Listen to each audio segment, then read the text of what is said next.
Hello viewer, আসসালামু আলাইকুম। দার্শনিকদের অমৃতবাণী আলোচনা পর্ব 10। আজকের এই আলোচনায় সঙ্গে আছে আমি প্রভাষক ইফতিখার আহমেদ রতন। আজকে আমরা একটি অনেক মূল্যবান বাণী আলোচনা করব। বিখ্যাত সুফি সাধক মাওলানা জালালউদ্দিন রুমি রহমতুল্লাহ বলেছেন, তুমি যা খুঁজছো তাই তোমাকে খুঁজছে। তুমি যা খুঁজছো তাই তোমাকে খুঁজছে। মানেটা কি? তুমি যা খুঁজছো তাই তোমাকে খুঁজছে, এটা এটা বুঝতে গেলে কিন্তু আপনাদের অনেক গভীরে যেতে হবে। তুমি যা খুঁজছো তাই তোমাকে খুঁজছে। আপনি একটা এক্সাম্পল আমি দিচ্ছি, আমি মূল আলোচনা পড়ে যাব। যেমন ধরেন, আপনি কোনো মেয়েকে ভালোবাসেন, আপনি সে মেয়েটাকে খুঁজছেন, সে মেয়েটা আপনাকে খুঁজছে। জিনিসটা খুব একটা সুন্দর অ্যাডজাস্টমেন্ট। আপনি তাকে ভালোবাসেন, বিয়ে করতে চান, সেও আপনাকে ভালোবাসে, বিয়ে করতে চায়। তার মানে সেম প্যারালাল যেটাকে বলে। তো আপনি যাকে খুঁজছেন সেও আপনাকে খুঁজছে। এটা দিয়ে আমি একটু বোঝানোর চেষ্টা করছি। একটু আজানের জন্য বিরতি নিয়েছিলাম। তো বিষয়টা হচ্ছে, তুমি যাকে খুঁজছো সেই তোমাকে খুঁজছে। বিষয়টি সম্পূর্ণ একটি আধ্যাত্মিক কথা। যেমন ধরেন, আমি যদি মোটা দাগে সহজ কথায় বলতে চাই, আপনি আল্লাহ পাকে খুঁজছেন, আপনি আল্লাহ পাকের নৈকট্য অর্জন করতে চান, আপনি একজন সাধক, আপনি একজন সুফি সাধক। এটার মানে হচ্ছে অ্যাকচুয়ালি আল্লাহ পাক তিনি নিজেকে আপনার মধ্য দিয়েই প্রকাশিত করতে চাচ্ছেন। এছাড়া বিষয়টা অন্য কিছু নয়।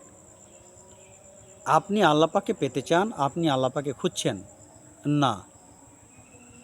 বিষয়টা হচ্ছে কি, আল্লাহ পাকে কিন্তু আপনাকে সিলেক্ট করে নিয়েছেন যে আপনার মধ্য দিয়েই তিনি তাকে প্রকাশ করবেন। বিষয়টা এরকম। যেমন ধরেন, আপনি কাউকে সিলেক্ট করলেন যে সে আপনার সব কিছুর মালিক হবে। আপনি কাউকে সিলেক্ট করলেন। সো আপনি যাকে সিলেক্ট করেছেন, আপনি তাকে খুঁজবেন, তাকে নিয়ে আসবেন, তার নামে সব কিছু লিখে দিবেন। টোটাল কার্যকলাপ কিন্তু আপনি এখন শুরু করে দিয়েছেন। আর সেই লোক ভাগ্যক্রমে আপনার শত শত হাজার হাজার কোটি টাকার সম্পদের মালিক হয়ে গেল। সেই লোকের কিন্তু কিছুই করতে হয়নি। আপনি তাকে সিলেক্ট করেছেন, আর ভাগ্যক্রমে সে মালিক হয়ে গেল। কিন্তু তার মানে হচ্ছে কি, আমি হয়তো সব পেয়ে গেলাম, সব কিছুর কর্তা আমি। বিষয়টা সেম, একই। এখানেও তাই। মহান আল্লাহ তাআলা যখন কাউকে পছন্দ করেন, তিনি তখন ওই ব্যক্তির মধ্য দিয়ে নিজেকে প্রকাশিত করতে চান, এবং তিনি প্রকাশিত করেন। আগে করে আসছেন, এখন এরকম হচ্ছে, ভবিষ্যতে এরকমই হবে। এইটা তার একটা লীলা বলা যায়, তার একটা অভিপ্রায় বলা যায়। তো এইভাবে আর কি, যখন একজন সুফি সাধক তিনি আল্লাহর পিছে দৌড়ান, আল্লাহকে পাওয়ার জন্য চেষ্টা করেন, আল্লাহ পাকও তাকেও খুঁজছে। বিষয়টা হচ্ছে কি জানেন, আসলে আল্লাহ পাকে তাকে খুঁজছে। মনে হচ্ছে কি, সবিরামভাবে পাগলের মতো আল্লাহ পাকের জন্য সে পাগল হয়ে গিয়েছে, সাধনা করছে। আসলে সে আল্লাহ পাকে খুঁজছে, মানে আল্লাহ পাক তাকে খুঁজছে। আল্লাহ পাক তাকে খুঁজছে বিদায় সে আল্লাহ পাকে খুঁজছে।